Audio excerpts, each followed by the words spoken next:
There is no simple answer to the question of why Mannerism emerged in Italy at the end of the High Renaissance. The answer becomes even more confused when we try to explain what it consisted of and if it was or not great art. The most popular view is that it was a reaction to the orderly and idealistic values of the High Renaissance. It has also been said that it was a reflection on the events that were taking place in Europe at the time. Both views make a lot of sense, but in my opinion, when we look at those striking images and weird compositions, what we really want to know is what was in the painter's mind.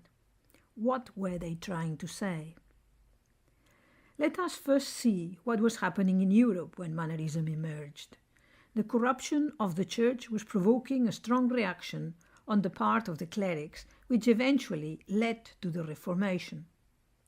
The Pope Leo X, portrayed here by Raphael, was an extravagant pope.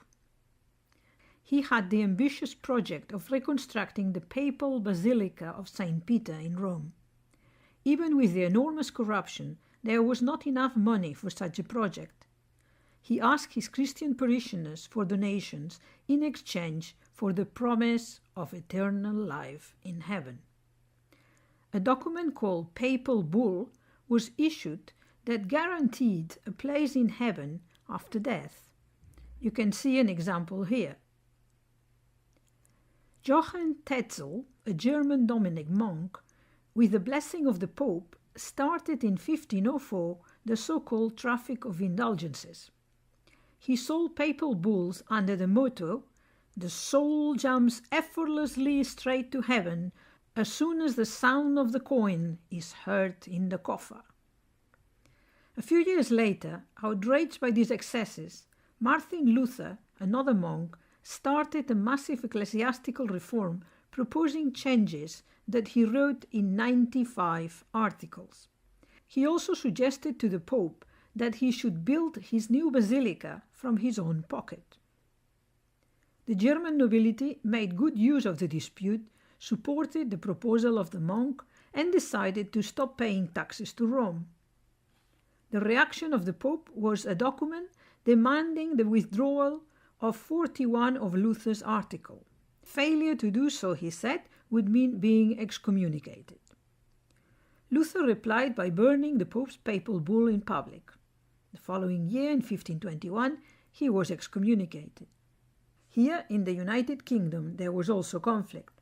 In 1535, King Henry VIII gave himself the title of Supreme Head of the Anglican Church. The Church of England no longer had to obey Rome, becoming a national independent church with the king fully in charge. It is therefore easy to imagine the Dante-esque scenery during this period in time. With the Holy Inquisition full on, torture was acceptable, and many women accused of being sorcerers and witches were burnt alive in the main squares of villages and towns. To make matters worse, there was an outbreak of plague in Italy in 1521. Thousands of people died. 6 years later, Rome was sacked by the troops of Charles V. Palaces, churches, and houses were looted, burned, and destroyed. During both the Renaissance and the Mannerist period, this was the backdrop around the studios of many European artists. However, there were also good things happening. In the middle of the 15th century, the printing press was invented in Germany. In less than half a century, hundreds of European cities had printed books. Many were able to learn to read and write. This had a big impact in the development of culture and in building the foundations of the Renaissance. North Italy was up and coming. The powerful merchants consisted of families of traders such as the Medicis. Their hunger for prestige motivated investment in art and science. From then on, not only the church and the aristocracy would commission paintings. Those who paid for the canvases wanted to see their faces on them, and portraiture flourished. To understand Mannerism, we have first to see the work of the painters that were there before the new style emerged. Leonardo, Raphael, and Michelangelo are considered the great masters of the High Renaissance, although there were many more. Their paintings were inspired in antiquity, following the values of the Greeks and the Romans. Renaissance was based on the concept of harmony and the natural. To reflect serenity and balance was essential. The composition of the paintings followed a recognized order. Back in the 1st century AD, Vitruvius had calculated the proportions of the human body from the measure of the open hand. Leonardo's drawings shows Vitruvius' theory. The numbers indicate how many hand lengths there are in each unit. The face has the width of the extended hand. The navel is the center of the body. The genitals divide the body in half. The body has the length of 8 hands. The golden section was also used to compose a painting. It is a proportion taken from nature.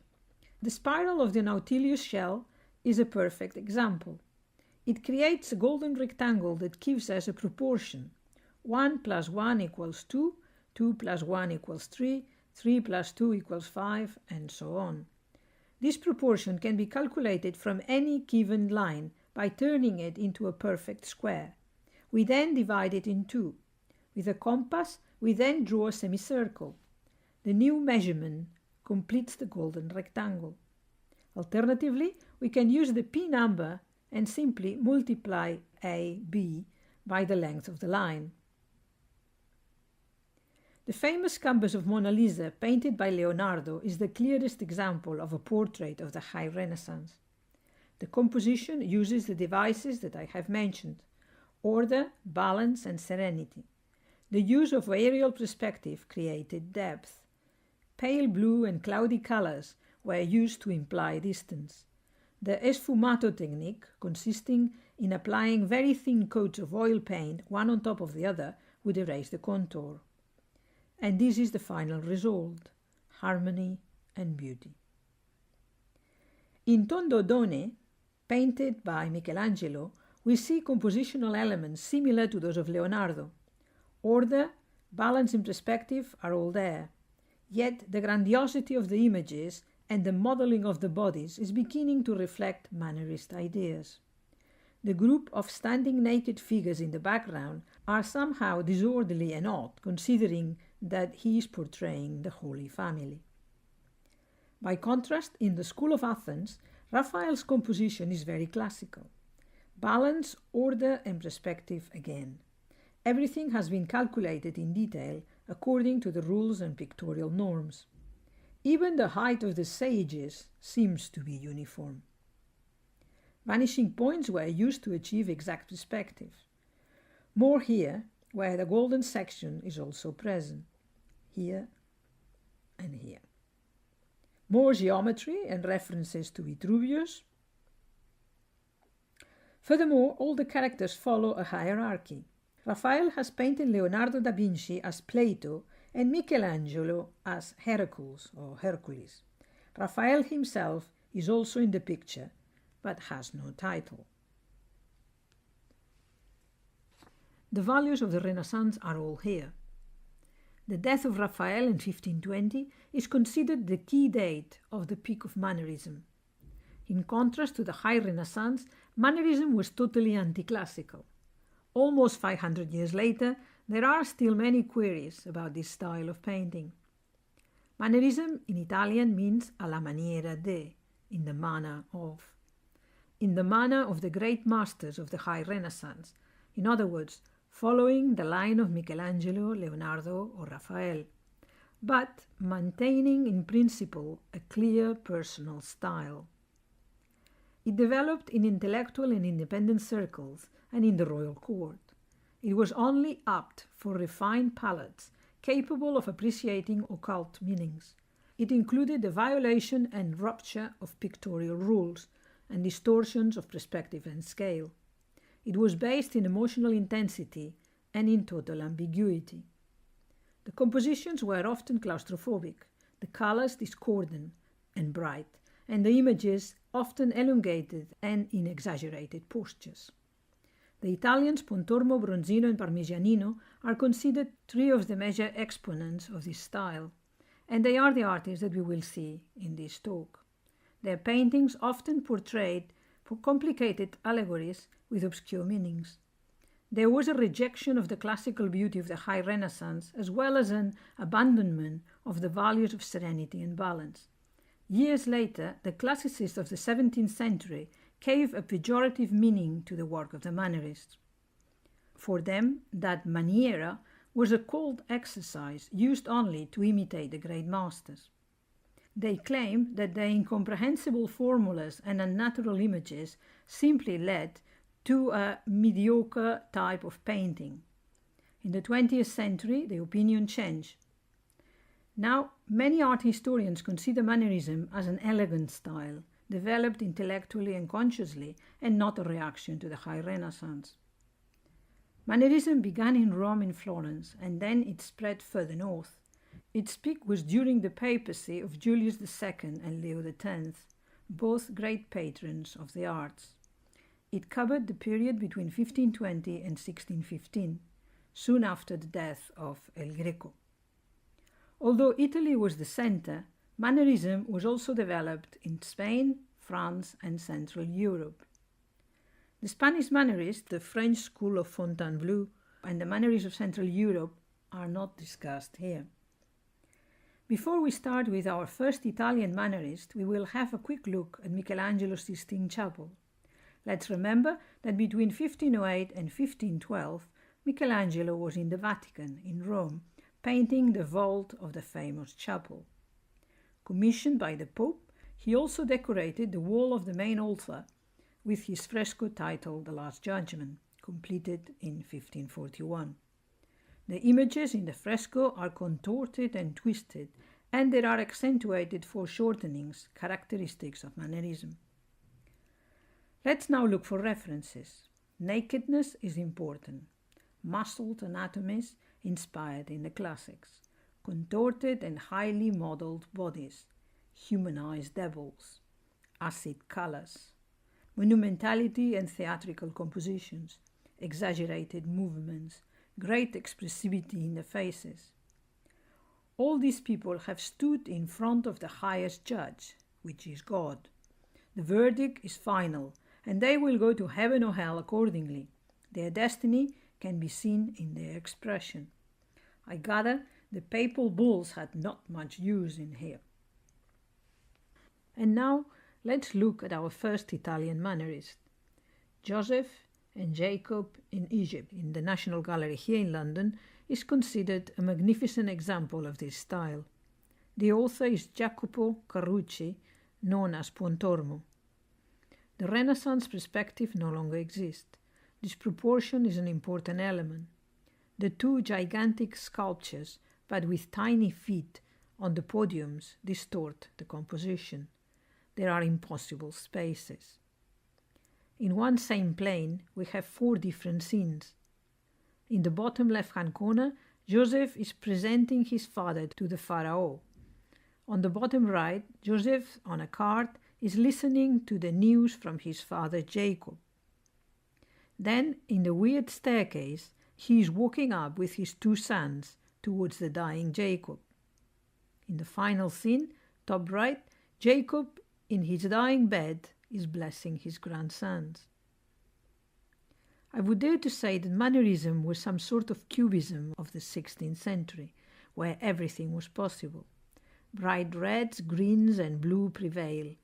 Although there are compositional tools here, they follow a personal order. We see 2 clear compositional diagonals and several verticals. There is a chaos of bodies spread all over, with people painted big or small, disregarding conventional rules. The large house in the background could have been drawn smaller to create an illusion of distance. Instead, Pontormo uses the large size of the sculpture next to it and makes it 7 times the height of a man. The hell with vanishing points. The orderly and serene Renaissance is no more. In this fresco, very different from the biblical theme, we see 2 characters of the Roman mythology. Pomona and Vertumno. She is the goddess of vine, fruit and olive trees, gardens and allotments. The knife and the sickle were her attributes.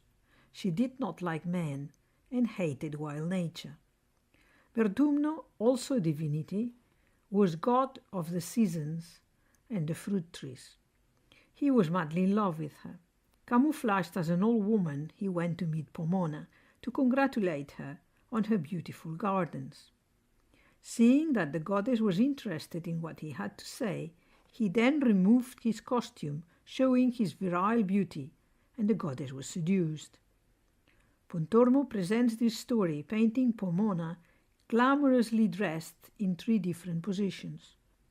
Vertumno is also painted in 3 different ways: dressed, naked, and as an old man with a dog, a contorted dog with 3 legs. They are all surrounded by fruit trees and leaves. A yellow wall divides heaven from earth. The children are not part of the legend, but Pontormo uses them maybe to symbolize the fruit of love. The colors are bright and acid. Nakedness is an important element in the fresco, synonym perhaps of life. Why are the trees so violently cut, painted between the legs of the patties on top of the central window? What is Pontormo trying to say? We do not know. The position of Christ was painted for the church of the Santa Felicità in Florence. Here we can see the emotional intensity of this artist, whom, according to Vasari, was very neurotic. The figures are much modeled and are positioned in serpentine. The colors are pale but bright. There are big contrasts. It is believed that the character pointed by the arrow is a self-portrait.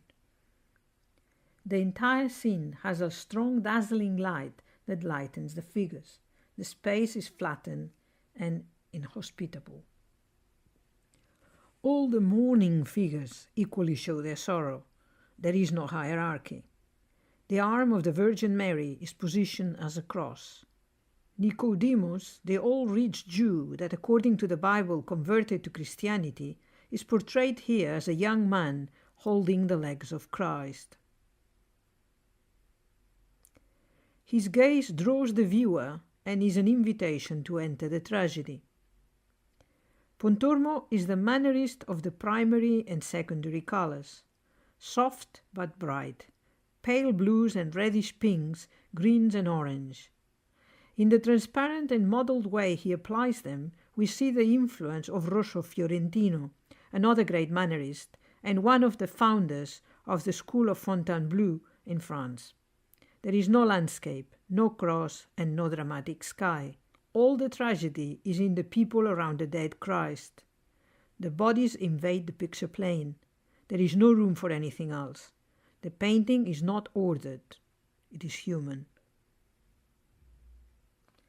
This beautiful image of the Annunciation of the Virgin is a fresco that was painted in the wall at the right-hand side of the deposition.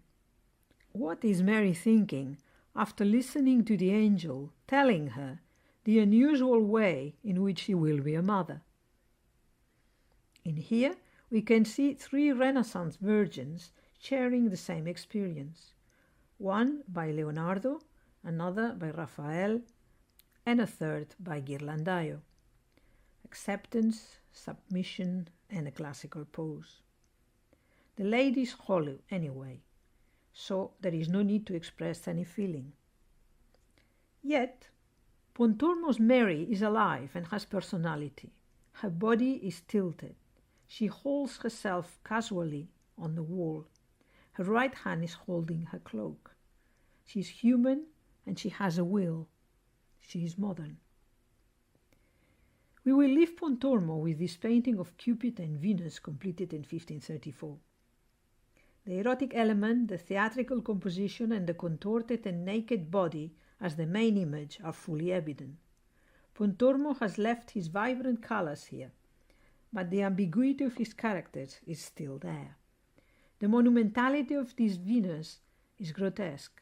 Her body could easily be that of a man.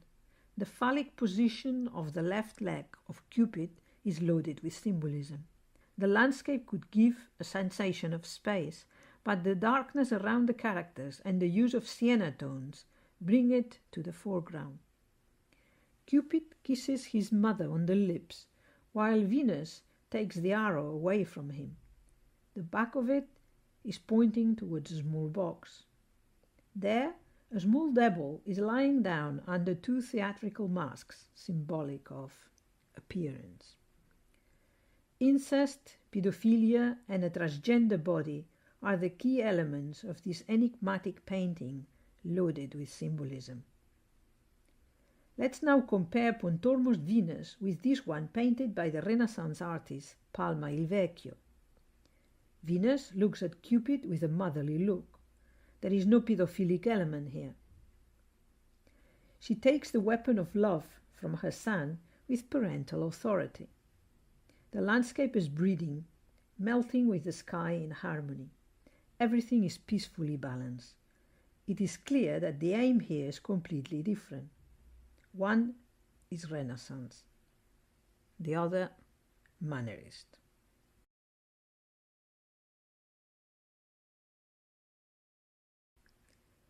Angelo di Cosimo di Mariano, known as Il Bronzino, was a pupil of Pontormo. The year of the plague, they both left Florence and did not return until 1525. They worked together in several church commissions. And here we will compare Bronzino's portrait to that of Raphael.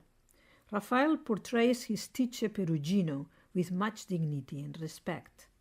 The man must be in his 50s. His hands are folded in a humble pose, showing a small scroll, probably to indicate that he is a draftsman. The portrait is close to the viewer, but discreetly separated by a wall where the master is leaning. He is austerely dressed. To his right there is an aperture with no frame or glass, maybe a balcony. It is difficult to know if the interior has a particular meaning. It looks like a classical background to me. The landscape is also peaceful and unobtrusive. The man is as real to me as my own father. By comparison, Bronzino's portrait shows a man under 30 standing in a room. He stands casually, what makes us think that it is probably his own home. There is a closed yellow door behind him, as well as a right-angle wall revealing ceiling decorations and a blue frame of fireplace behind. The forefinger of his right arm is used as a bookmark, probably to point out a particular chapter in the book. His left hand is gracefully placed in his waist, with his expressive fingers. Mannerists often painted hands in expressive contortions. He is wearing a ring. There is elaborated furniture around him. Nothing separates him from the viewer. Yet, Perugino's gaze is more inviting. In my view, they are both magnificent achievements. Bronzino's portrait has many complicated questions, and Raphael's equal number of straight answers. One is Renaissance, the other Mannerist. There are doubts about the authorship of this painting. Some attributes it to Bronzino and some to Pontormo. No doubt a great example of Mannerist's portrait. What I have said about the previous background is true enough here. Bronzino wants the viewer to take in consideration the background. The lady is seated in a particular interior, probably her own home, and she makes it available to the viewer.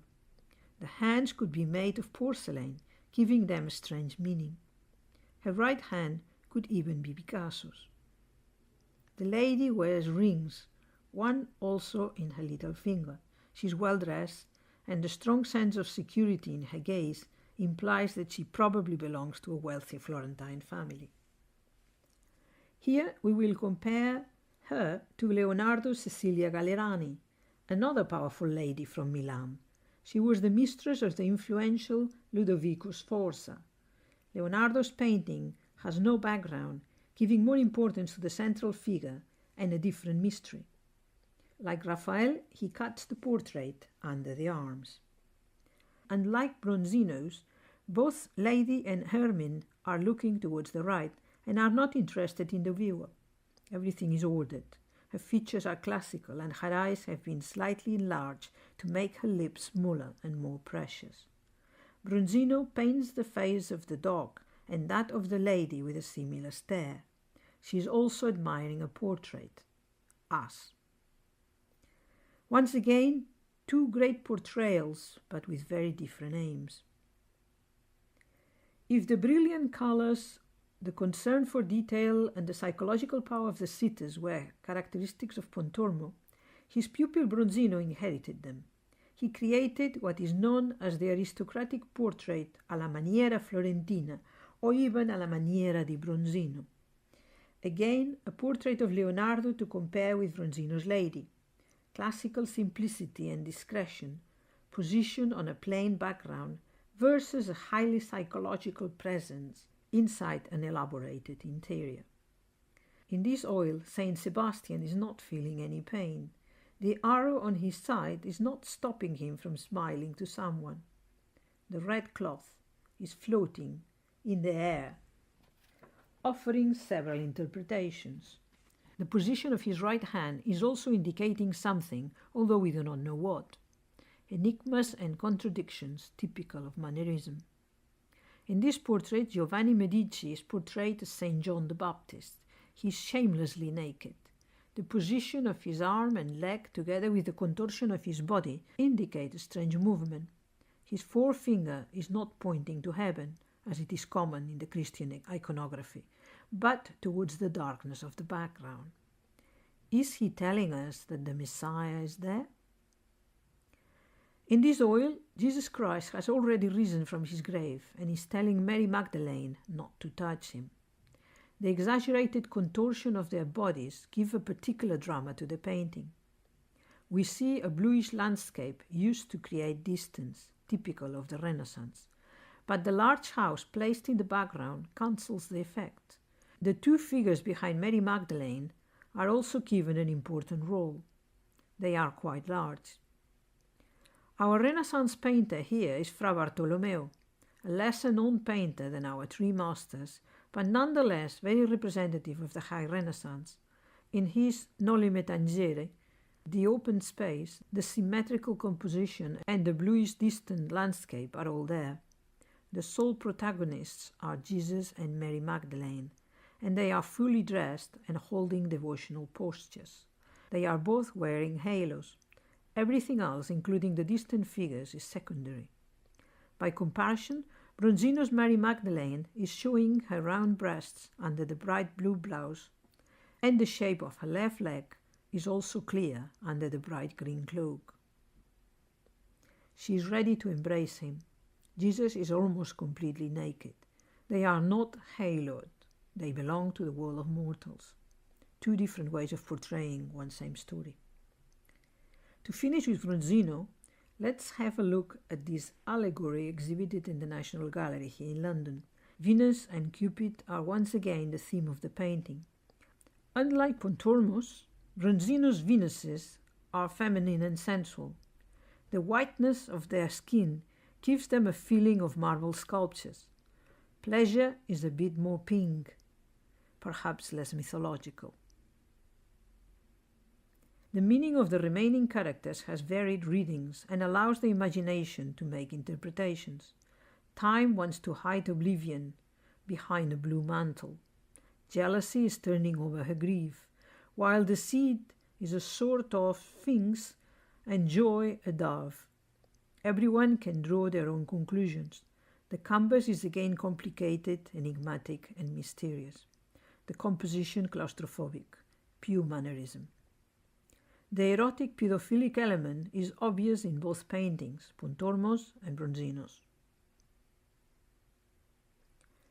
After the sack of Rome, Francesco Mazzola, known as Il Parmigianino, settled in Bologna. Fascinated by the advances of science, he invested long time studying alchemy. The occult meanings of his images could have been influenced by his research. In this self-portrait, we see his image reflected on a concave mirror. He knew and admired the work of the German artist Alfred Dürer, the father of Mannerism in Central Europe. He learned the techniques of woodcutting and etching and applied them to his own drawings. As a result of his research, he completed little work in the commissions of the church. He was imprisoned for 2 months for breach of contract. He died very young. Once again, the theme here is Cupid. The proportions of the body are correct and there are no deformations, but the body occupies the entire composition. The construction of his arch is more important than the books. The triumph of love over culture, perhaps. The stare of Cupid has a strong psychological power, but is difficult to get readings of its meaning. Where is his mother Venus? What message does Parmigianino wants to give us with this image? Two charming angels, placed in between the mythological characters' legs, are fighting. One of them is also looking at the spectator with distant curiosity. I will not say much about Parmigianino's portraits to explain in what way they are Mannerist, as what I have said before also applies here. The freedom of Mannerism allowed for a different way of portraying painting. People were portrayed psychologically as well as physically. The discretion of the Renaissance did not apply. Both the Turkish slave and Antea la Bella were probably courtesans. The cloth they are wearing were typical presents given by their suitors. Accepting them implied exchanging sexual favors. My last portrait is a male, to be compared to Raphael's portrait of Castiglione. The older man allows the viewer to come close, the young man does not. Although he has painted with the simplicity of the Renaissance, his stare is scaring and uninviting. Parmigianino's Virgins are his most popular work. The absent gaze of the child, leaning on the globe, contrasts with the action of offering a rose to his mother. The elongated neck, her lowered eyes, and the fine fragility of the young virgin are peaceful. In comparison, the elaborate velvet curtains, full of folds, are obtrusive. The nakedness, partly erotic, partly innocent, of the baby Jesus makes him less spiritual. Piero di Cosimo's Virgin, by comparison, is impeccably Renaissance. And to conclude, let's have a look at the Virgin of the long neck. The marble columns are gigantic, exaggerating the elongation of the figures that are even larger. This pictorial device is achieved by placing the small character reading a scroll at the bottom right-hand corner. This elongation of the images, so common in Mannerism, can be seen later in Spanish painter El Greco. The foot of the child gently touches the thigh of the angel, or ephebo, that is holding a jug. The way in which the angel is holding the jug gives the impression that it is not very heavy, yet it has the color of lead. There is a Christ drawn in it. We have already seen this child angel in the Parmigianino's Cupid. Is there a particular meaning here? Mary, with her breast full of milk, is patiently waiting for the baby to wake up. If I have succeeded at all explaining what is Mannerism, you should now be able to enter the mind of the painter and tell me, why is this wonderful painting of the Virgin on the Rocks by Leonardo a Renaissance painting? And why is the Virgin of the Long Neck by Parmigianino a Mannerist one?